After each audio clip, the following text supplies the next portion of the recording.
louer le Seigneur. C'est pas pour le louer, l'adorer, le glorifier. Pour tout ce que Dieu a fait pour nous, pour nos familles. Que le Seigneur soit béni, que le Seigneur soit élevé, que le Seigneur soit glorifié. Amen, amen, amen, amen, amen, amen, amen. Très chers frères et sœurs, moi je loue le Seigneur parce que j'ai fait un accident. Si pas la grâce du Seigneur, je ne devrais pas être ce que je suis aujourd'hui. Vous me voyez aujourd'hui avec Papa Antonio, il est là, il est bien habillé, il est bien en bon état. Merci. La personne qui ont vécu l'accident que j'ai fait, si on me voit aujourd'hui, on va rendre grâce à Dieu. Nous allons prier pour la parole que nous voulons écouter. Se trouve là-bas.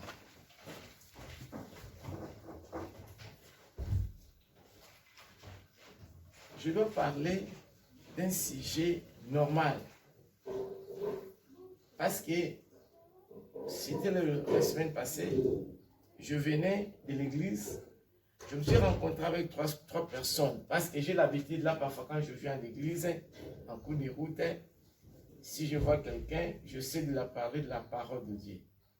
Je me suis rencontré ici à côté de l'église, dans des entreprises, un monsieur qui sortait. Et le monsieur, quand il sortait, il parlait lui-même. Moi, je n'ai pas trouvé ça normal. J'ai dit que non, il faut que je puisse essayer de discuter avec lui.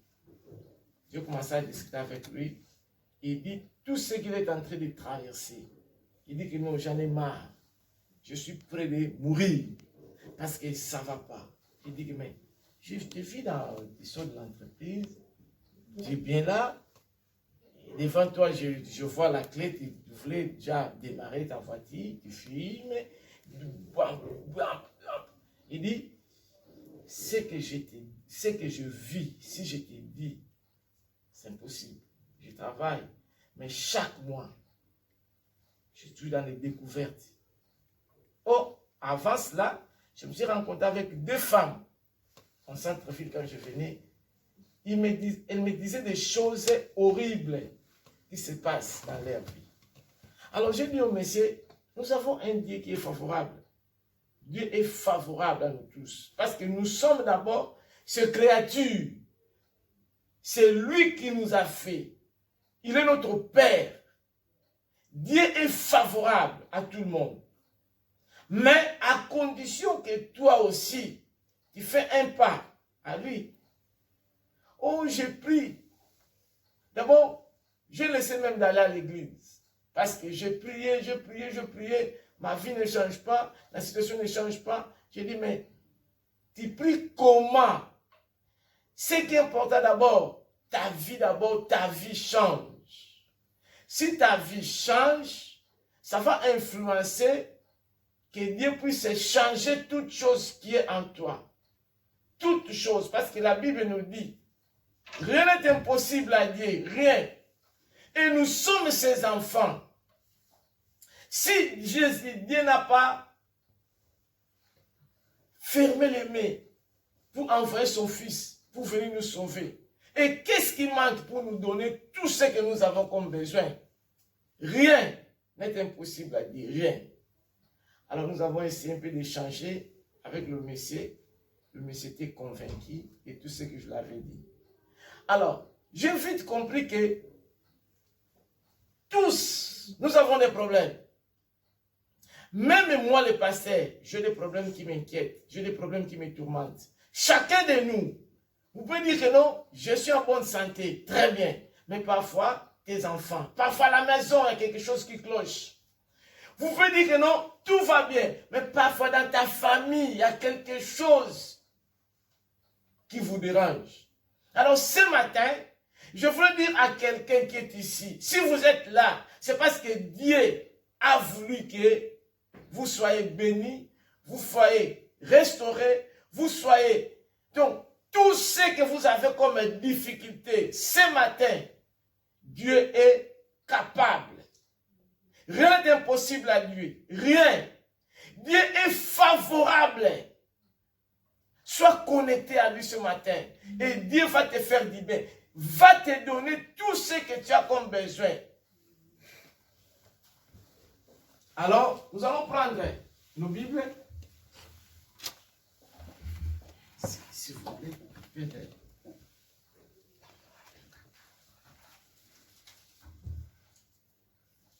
Nous allons prendre nos Bibles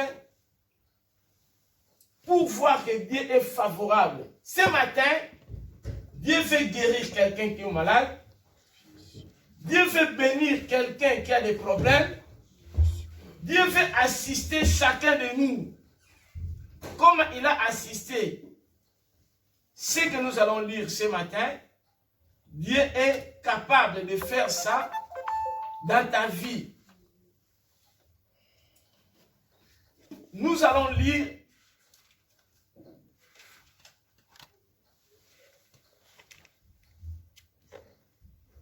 l'histoire de quelqu'un qui est dans la Bible. Nous allons lire 2 Rois,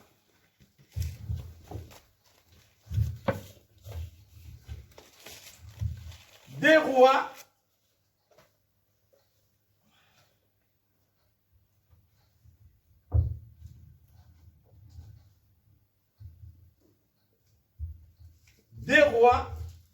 20, 1 à 7. Avant de lire ça, j'ai dit que notre Dieu est favorable. Dieu est très favorable, moi je dois dire, pour nous, son peuple. Pourquoi? Parce que sa grâce est là.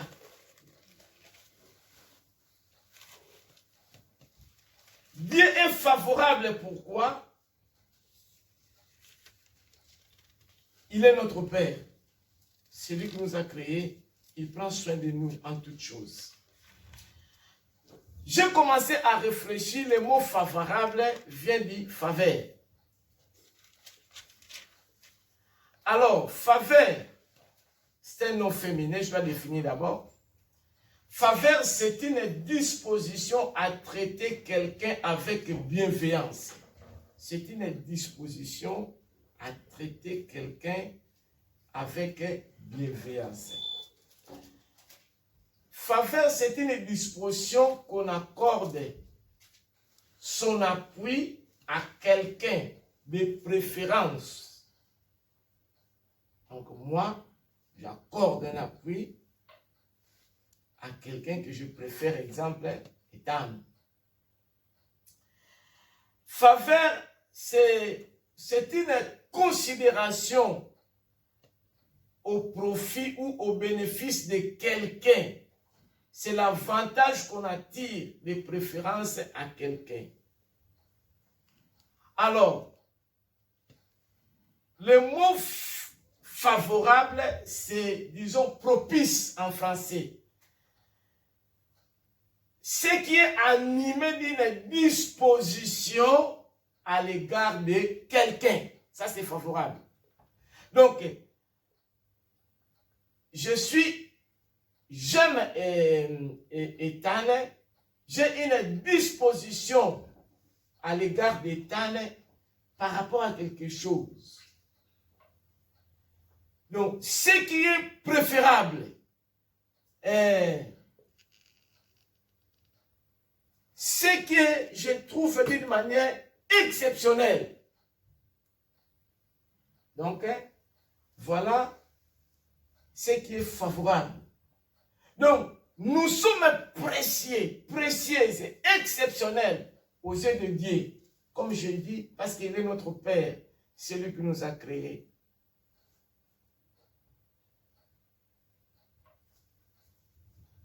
Il y a une situation de quelqu'un qui était favorable aux yeux de Dieu que nous allons voir ce matin.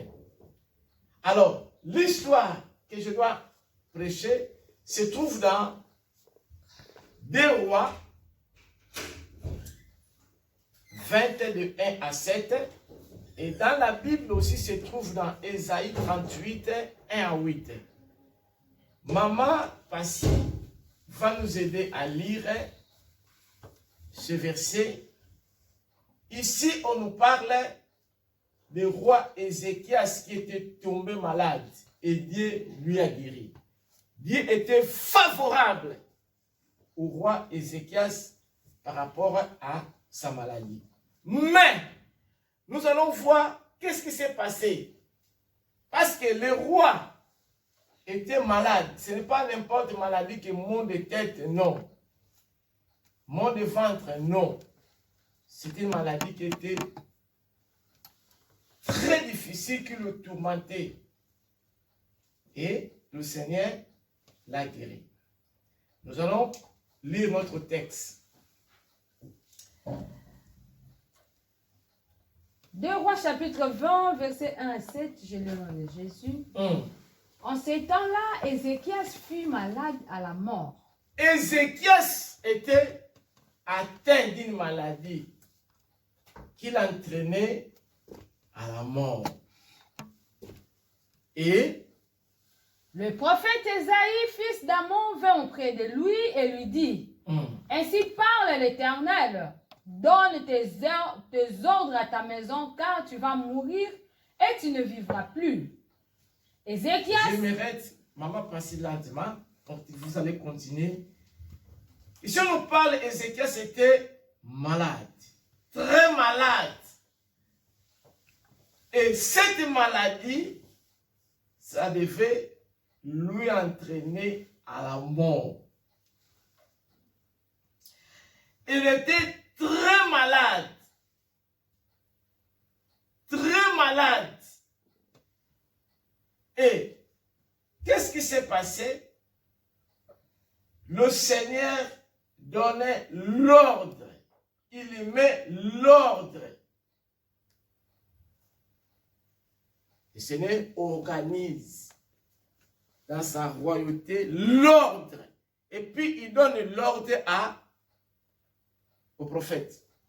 Ce n'est pas n'importe prophète. Prophète Ésaïe. C'est lui qui a prophétisé la venue de notre Seigneur Jésus-Christ. Ésaïe n'était pas n'importe quel prophète.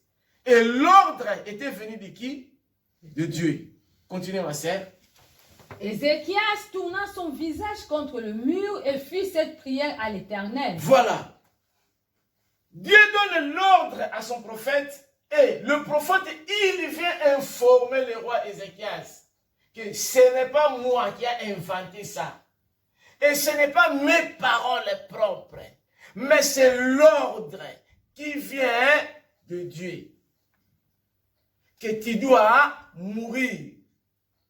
Et le roi Ézéchias, quand il a écouté, qu'est-ce qu'il a fait? Il tourna son visage contre le mur et fit cette prière à l'Éternel. Il tourna son visage contre le mur. Parce qu'il vient de recevoir le message que tu dois mourir. Tu es malade. Tu vas mourir. Il est informé. Mais Ézéchias en lui, il dit que non, non, non, non, non, non. Non, non, non, non, je ne peux pas mourir. Il lui tourne ses visages vers le mur pour parler au Seigneur. Qu'est-ce qu'il dit? Ô Éternel, souviens-toi que j'ai marché devant ta face avec fidélité et intégrité de cœur. Ça, c'est la prière d'Ézéchias. Qu'est-ce qu'il dit? Recommence, ma sœur. Ô Éternel, souviens-toi que j'ai marché devant ta face avec fidélité et intégrité de cœur, et que j'ai fait ce qui est bien à tes yeux. Et Ézéchias répandit d'abondantes larmes. Ézéchias, quand il a pris le message, il n'était pas parti se lamenter à ses frères et sœurs. Oh, vous avez écouté, je viens d'apprendre, le prophète m'a dit que je dois mourir. Oh, vous voyez, mais Ézéchias, il a tourné ses visages vers le Créateur, celui qui l'a créé. Par quoi? Par la prière. Très chers frères et sœurs, la prière marche. Amen. La prière change tout. La prière, c'est la clé de toute chose qui est fermée. Et puis quand Ézéchias tourne ses visages, il commence à parler. au Seigneur qui a envoyé son serviteur, le prophète Élie. Qu'est-ce que Ézéchias dit? Esaïe, pardon. Qu'est-ce qu'Esaïe a dit? Ô Éternel, souviens-toi que j'ai marché devant ta face. Souviens-toi! Est-ce que nous pouvons commencer à dire ce que tu as dit, qu'est-ce que tu fais au Seigneur? Très chers frères au Seigneur. Ézéchias, il commence à rappeler, raconter, expliquer, parler. Est-ce que vous voyez les verbes? Raconter à Dieu, expliquer à Dieu, s'exprimer, parler à Dieu comme une personne. Il dit, Seigneur, souviens-toi de... Souviens-toi que j'ai marché devant ta face avec fidélité. Souviens-toi de moi. J'ai marché dans ta face. Comment? Avec fidélité. Avec fidélité. Après? Et intégrité de cœur. Et intégrité de cœur. Très chers frères et sœurs, le mot intègre, c'est quoi? C'est l'honnêteté absolue. L'honnêteté absolue. Donc, on a la possibilité, jamais de quoi? Toi-même, de se déranger que parfois, ce que j'ai parlé, c'est pas... Non, tu te reproches de rien parce que Dieu te connaît et toi-même, tu te connais. On ne peut pas mentir à Dieu, on ne peut pas se tromper aussi. Donc, quand il parle de tout son cœur. Le mot intègre, c'est l'honnêteté absolue. Et le mot intégrité, c'est quoi? C'est l'état d'une personne ou d'une chose qui demeure entièrement honnête, parfait, fidèle, obéissant. Il dit, Seigneur, je marchais dans l'intégrité. Parce que le roi Ézéchias, quand il est venu, il a rencontré le sanctuaire de Dieu. Était dans le moment des péchés. Il a débarrassé tous les idoles. Il a nettoyé le temple de Dieu. Et le peuple de Dieu commençait à marcher dans la crainte du Seigneur. Et Ézéchias commence à rappeler toutes ces histoires. Seigneur, j'ai marché dans l'intégrité. Est-ce que nous pouvons dire à Dieu que Seigneur, vraiment je marche dans la fidélité, dans l'obéissance, dans l'intégrité du cœur. Ou il y a des fois quelque chose qui cloche en nous. Et ça, c'était une prière faite. Pourquoi? Pour que le Seigneur puisse voir sa situation. Il commence à rappeler le Seigneur. Il commence à expliquer le Seigneur ce qu'il a fait, ce qu'il est. Continuez, ma sœur. Ésaïe qui était sorti n'était pas encore dans la cour du millier. Ésaïe était venu pour donner le message, l'ordre qui venait de l'Éternel.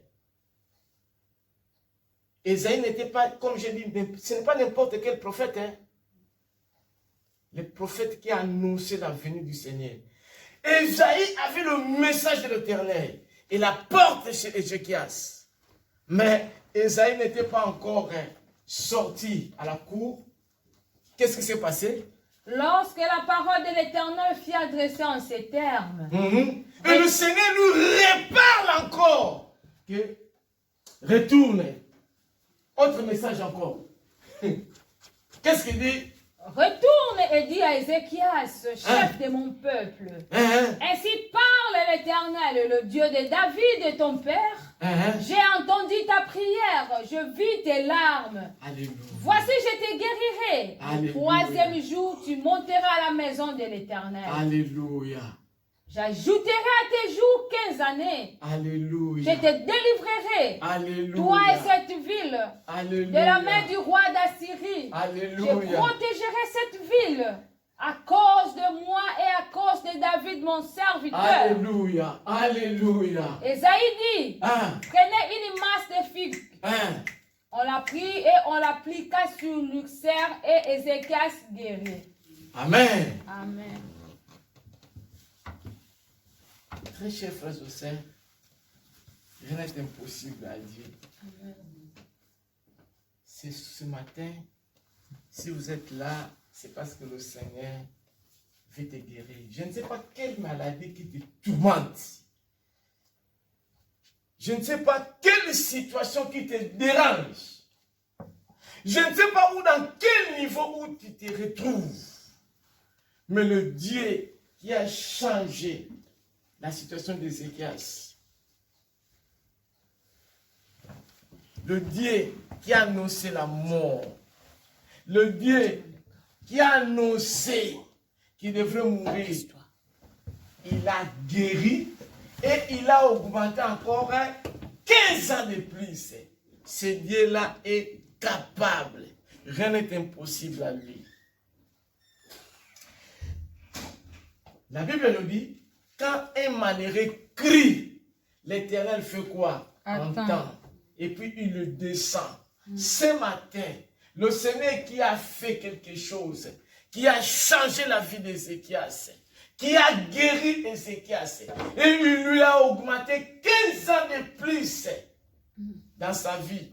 Il est le même pour te guérir. Amen. Il est le même pour te sauver. Amen. Il est le même pour te restaurer. Amen. Il est le même pour te rétablir. Amen. Il est le même pour faire quelque chose ce matin dans ta vie au nom de Jésus-Christ de Nazareth. Rien n'est impossible à lui. Là où nous sommes coincés, là où nous sommes limités, nous avons un Dieu illimité. Amen. Amen.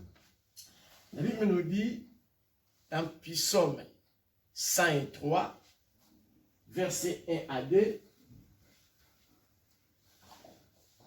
Psaume 103.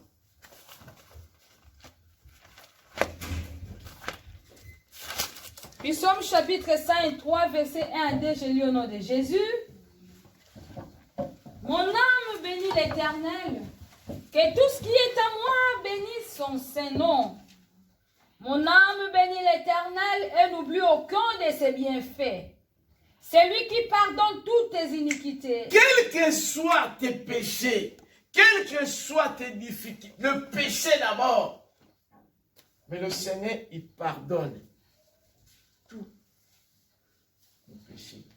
Même si tu as tué, même si tu as avorté, même si tu as fait quoi. Mais le Seigneur, il pardonne. Et quand il pardonne, il oublie.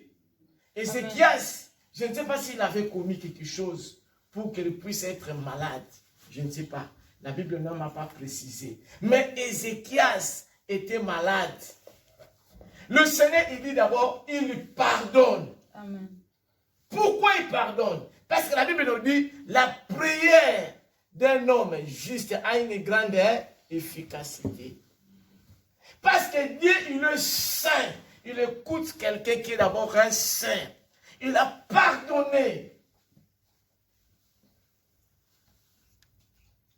S'il y avait le mal à Ézéchias. Et puis, le Seigneur, il dit, il pardonne, il pardonne, il pardonne.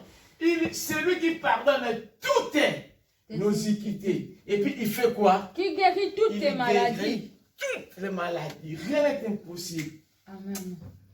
Vous savez, le petit-fils de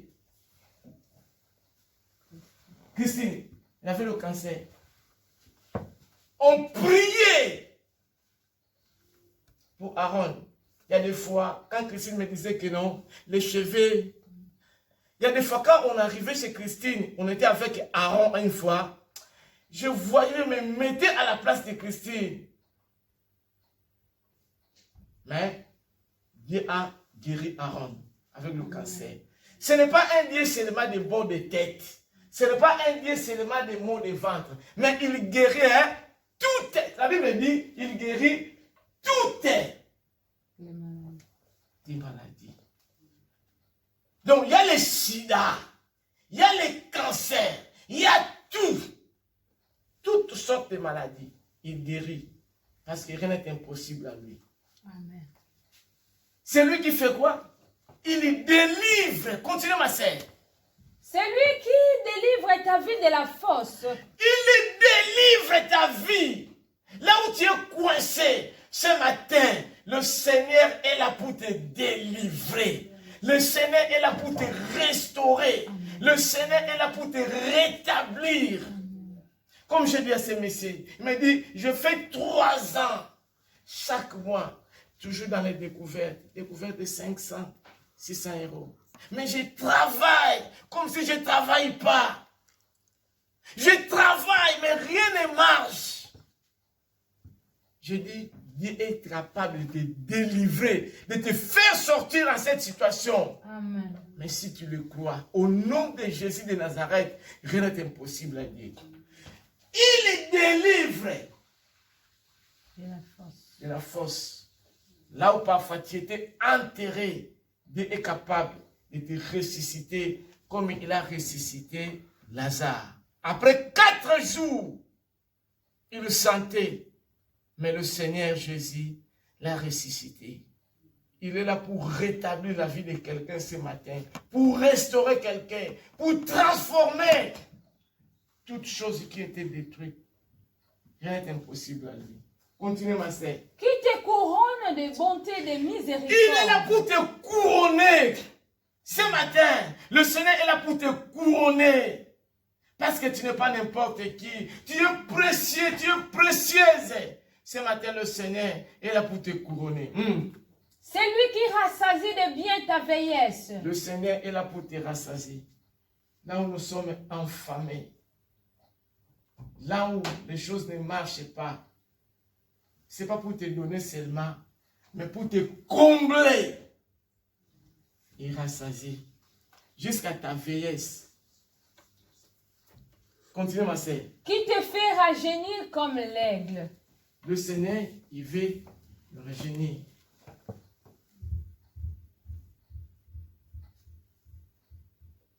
Ce matin,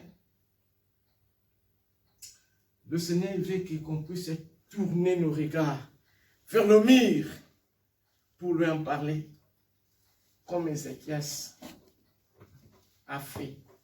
Moi, je ne sais pas ton problème, je ne sais pas ta situation, mais ce que je sais, que Dieu est favorable pour son peuple. Ce que je sais, Dieu est capable de changer des choses dans ta vie. Il y a quelque chose qui ne va pas. Comme Ézéchias, il y avait l'ordre. Qui a donné l'ordre dans ta vie? Que tu resteras toujours comme ça. Que tu vas toujours tourner en rond. Mais ce matin, cet ordre-là devait changer la situation. S'il y a quelqu'un qui a donné l'ordre, mais il y a aussi quelqu'un qui peut enlever cet ordre dans le nom de Jésus de Nazareth. C'est Jésus le roi des rois.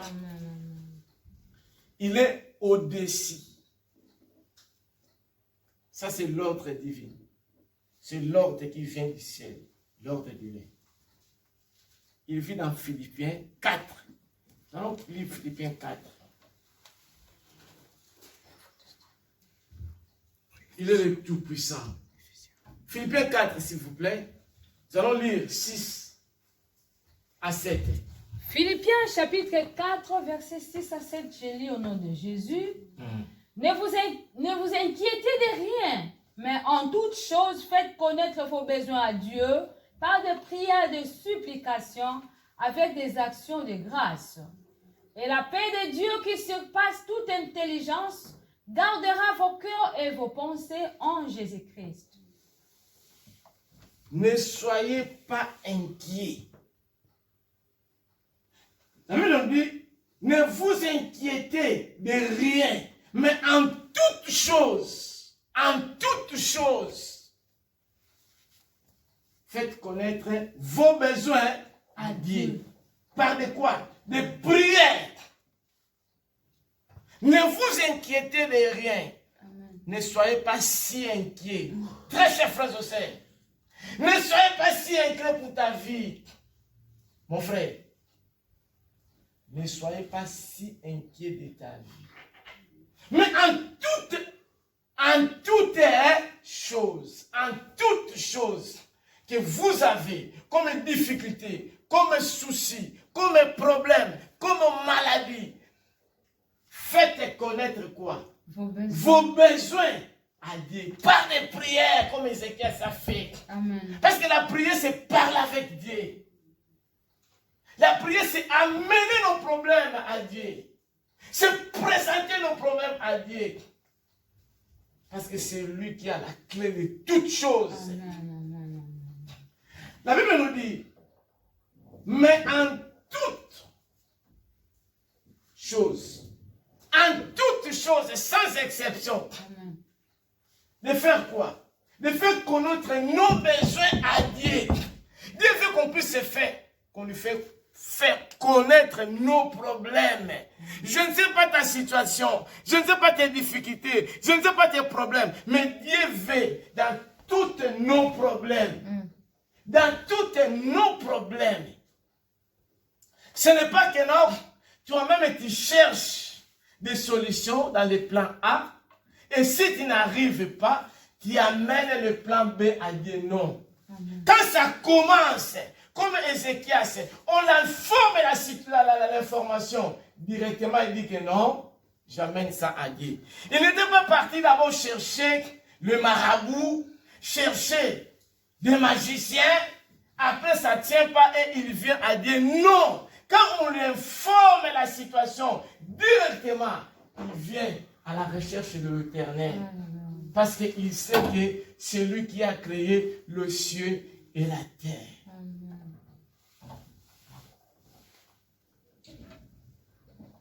Très chers frères et sœurs, à qui qui t'amène ta situation, ton problème, tes difficultés, tes soucis. Tu amènes ça où? À qui? L'être humain, il peut t'aider aujourd'hui, demain. Il te trahit, il te déteste, il te parle, il te critique. Mais le Seigneur, jamais. Il dit d'amener toutes nos besoins à lui par des prières, des supplications et des actions de grâce. Et la paix qui surpasse toute intelligence gardera nos cœurs et nos pensées en Christ. Amen. Moi, je ne sais pas ta situation ce matin, mais ce que je sais,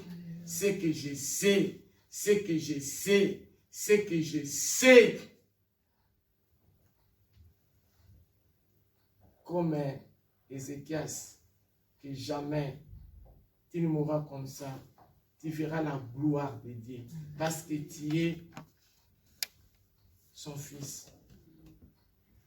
Vous savez, roi David, il a dit quelque chose. Psaume 118, verset 17. Il dit, non, je ne mourrai pas.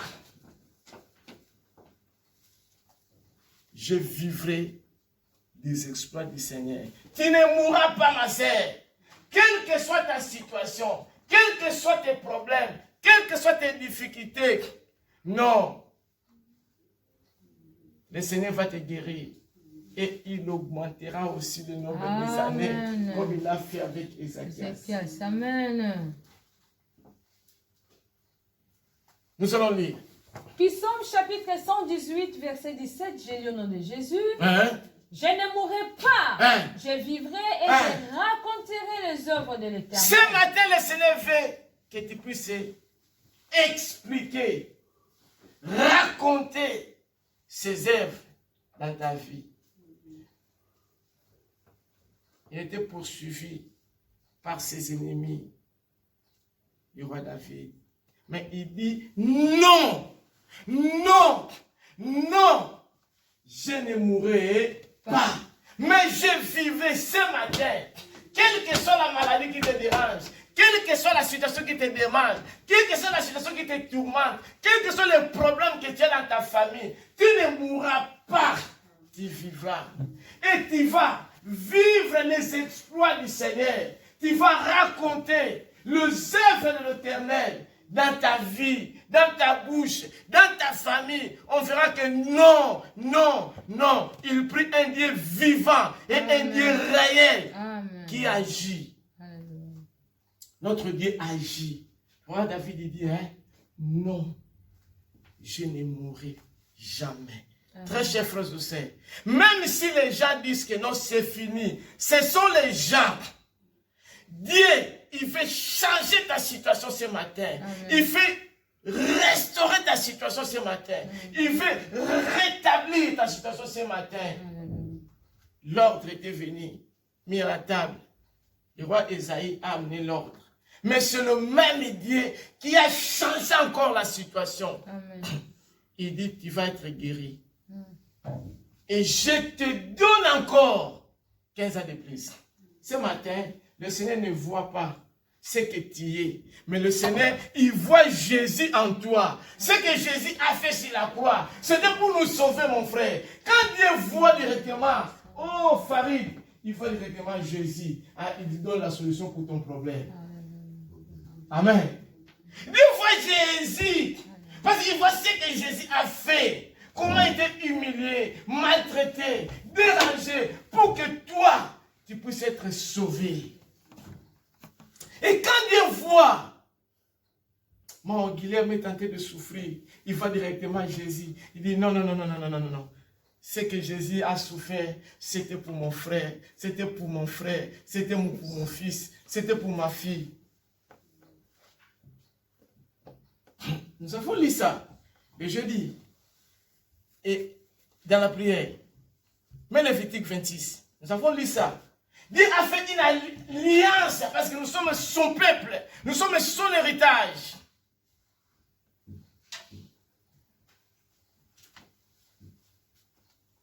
Ézéchiel 26, 9 à 13. Oui. Ézéchiel chapitre 26, verset 9 à 13, j'ai lu au nom de Jésus. Je me tournerai vers vous, je vous rendrai fécond et je vous multiplierai. Ce matin, Dieu veut tourner ce visage dans nos vies. Il y a quelque chose qui coince, mais Dieu lui-même, il veut tourner son visage dans ta vie, pour qu'il puisse réparer les choses qui ne marchent pas, pour qu'il puisse restaurer les choses qui ne vont pas, pour qu'il puisse rétablir. Il est le réparateur des brèches. Continuez. Je maintiendrai mon alliance avec vous. Il maintient son alliance parce que nous sommes son peuple. Nous sommes son héritage. Ce matin, Dieu, il maintient l'alliance qu'il a faite parce que nous sommes précieux et précieuses à ses yeux. C'est lui qui nous a créés. Il veut que nous vivons une vie meilleure, une vie heureuse, une vie abondante. Il dit, il mettait l'alliance qu'il a établie, qu'il a fait. Vous mangerez des anciennes récoltes et vous sortirez les vieilles pour faire place aux nouvelles. J'établirai ma demeure au milieu de vous. Dieu veut rétablir. Hein? Et commencer. J'établirai ma demeure Il veut établir, rétablir, mettre sa demeure en nous. Amen. Établir sa demeure en nous. Donc, Dieu quand il te voit, comme je dis, il voit Jésus. Et mon âme ne vous aura point en horreur. Je marcherai au milieu de vous. Il marchera au milieu de nous. Amen. Hein? Je serai votre Dieu. Il sera notre Dieu. Et vous serez mon peuple. Je suis l'Éternel, votre Dieu. Amen. Qui vous ai fait sortir du pays d'Égypte. Amen. Qui vous ai tiré de la servitude. Hein? J'ai brisé les liens de votre joug. Il va briser le lien, même s'il y a le lien satanique, maléfique. Mais ce matin, le Seigneur veut briser ces liens-là pour que tu sois sauvé, pour que tu sois béni, pour que tu sois restauré. Quelles que soient les ordonnances qui étaient faites, comme il a changé la situation d'Ézéchias, il est le même pour changer ta situation. Rien n'est impossible à lui. Continuez, ma sœur. Et je vous ai fait marcher la tête levée. Nous voulons marcher la tête levée. Ce matin, rien n'est impossible à lui. Rien n'est impossible à lui. Il nous a dit, ne vous inquiétez de rien, mais en toutes choses, faites connaître vos besoins à Dieu. Amen. Rien. Nous voulons marcher la tête haute ce matin. La tête levée ce matin. Parce que le secours vient que de lui. C'est lui qui a créé le ciel et la terre. Il ne dorait jamais. Amen. Il ne sommeille jamais. Amen. Il est là. Il prend soin de vous. Même si au moment où vous dormez, mais lui, il est là. Comme le bon gardien. Le bon berger. La Bible dit, il est le bon berger et le bon berger prend soin de ses brebis. Amen. Notre bon gardien. Alléluia. Le secours vient que de lui. Ézéchias n'a pas allé chercher le secours ailleurs. Le secours vient que de l'Éternel qui a fait le ciel et la terre. Il ne va pas te laisser balloter par-ci, par-là. Amen. Mais le Seigneur, ce matin, il dit de le faire connaître tous nos besoins à lui par de prières. Comme Ézéchias a fait ce matin, moi je ne sais pas ta situation, mais il est un Dieu favorable. Il est un Dieu favorable. Il est à nos côtés. Si on le cherche, on va le trouver. Il est ensemble avec nous. Nous ne sommes pas seuls. Raison pour laquelle nous devons toujours espérer en lui. Nous devons avoir la confiance totale à lui. Il dit, ne vous inquiétez de rien, mais en toutes choses, comme Ézéchias a fait. Ce matin, le Seigneur fait qu'on puisse tourner nos regards à lui. Ne vous inquiétez de rien, mais en toutes choses, faites connaître vos besoins à Dieu. Moi, je ne sais pas tes besoins. Je ne sais pas. Mais ce que je sais, il est un Dieu tout-puissant. Il est un Dieu tout-puissant. Il fait des choses sans nombre. Il n'est pas un homme ou un fils d'un homme pour changer. Il n'est pas un homme pour dire A et puis il change de B. Non. Il est un Dieu, quand il parle, il réalise. Fini au règne de souffrance, comme Ézéchias. Ce matin, le Seigneur veut faire quelque chose dans ta vie. Le Seigneur veut faire quelque chose de nouveau, un nouveau départ dans ta vie. Nous allons terminer par Job. Job 8, verset 21. Job chapitre 8, verset 21, je lis au nom de Jésus. Il remplira ta bouche de cris de joie et tes lèvres de chants d'allégresse. Ce matin, le Seigneur veut remplir ta bouche de quoi?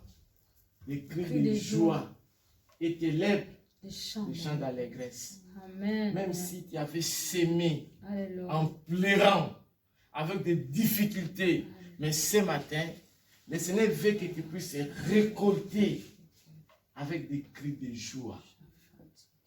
Ce matin, comme tu as entré ici, si tu avais entré en pleurant, mais le Seigneur veut changer ta situation, il veut remplir ta bouche avec des cris.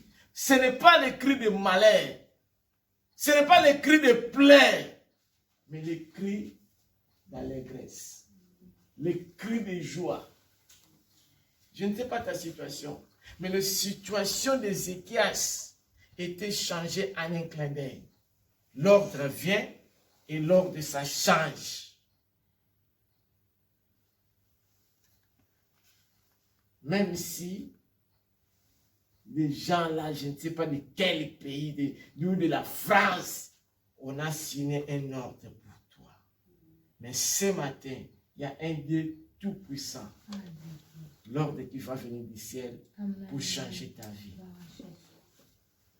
Comme le roi David, tu ne mourras jamais. Tu vas raconter les exploits que le Seigneur va faire pour ta vie. Il est un Dieu favorable,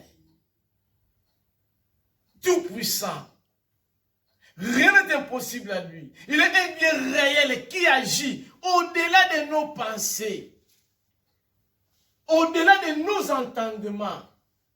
Très chers frères et sœurs, nous sommes son peuple, nous sommes son héritage.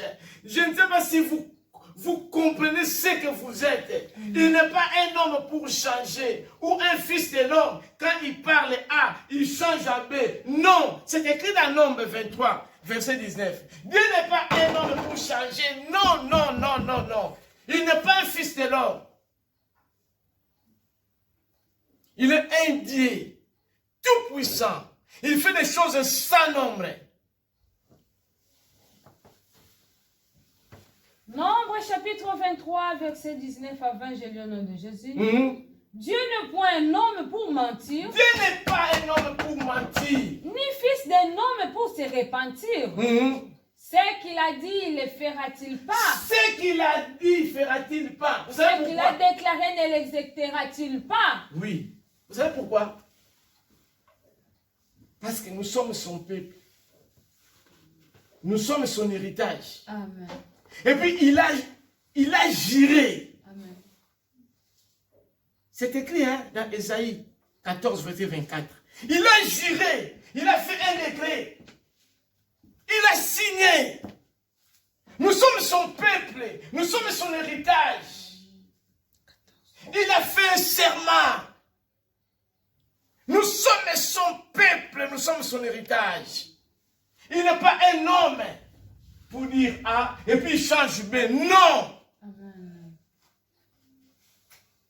L'Éternel des armées l'a juré en disant, oui, ce que j'ai décidé arrivera. Amen. Ce que j'ai résolu s'accomplira. S'accomplira. L'Éternel des armées, il a juré pour toi. L'Éternel des armées, même s'il y a le décret qui fait de A, de B, de C, de là, mais l'Éternel a juré en disant, ce que j'ai décidé pour toi, ça arrivera. Ce que l'Éternel a résolu pour toi, ça va s'accomplir. Nous allons prier. Je ne sais pas qu'est-ce que les gens ont parlé pour toi, mais le Seigneur, il a dit ce qu'il a décidé, ça arrivera. Parce qu'il est notre Père. Nous sommes ses enfants. Nous sommes son héritage. Nous sommes son peuple. Nous allons prier. Chacun de nous, il va prier comme Ézéchias. Moi, je ne sais pas. Mais il est un Dieu favorable. Il est un Dieu tout puissant. Il fait des choses sans nombre. Ce matin, la situation que tu traverses, la situation qui te tourmente, la situation qui te dérange, il est là. Il est là, il est favorable dans ta vie au nom de Jésus de Nazareth. Le Seigneur est là. Il est le même Jésus. Il est le même Jésus ne change pas. Il est le même. Il est le même Jésus. Il est le même. Jésus ne change pas, il est le même, il est le même, Jésus, il est le même, Jésus ne change pas, il est le même, Jésus, il est le même, Jésus ne change pas, il est le même, hier, aujourd'hui et éternellement. Chacun de nous, avant de prier, fais un moment de réflexion de ta vie, de ta situation, comme Ézéchias et tu vas prier. Avant de prier, prends un temps de réflexion. Qu'est-ce qui ne va pas? L'ordonnance était signée. L'ordonnance était tombée sur la table. Mais Dieu a changé la situation. Pense d'abord pour ta vie. Qu'est-ce qui ne va pas? Le Seigneur veut faire quelque chose. Comme Ézéchias dans ta vie. Prie ma sœur. Ta vie. Tu es le porte-parole de ta vie. Tu es le responsable de ta vie. La vie de tes enfants. La vie de ta famille.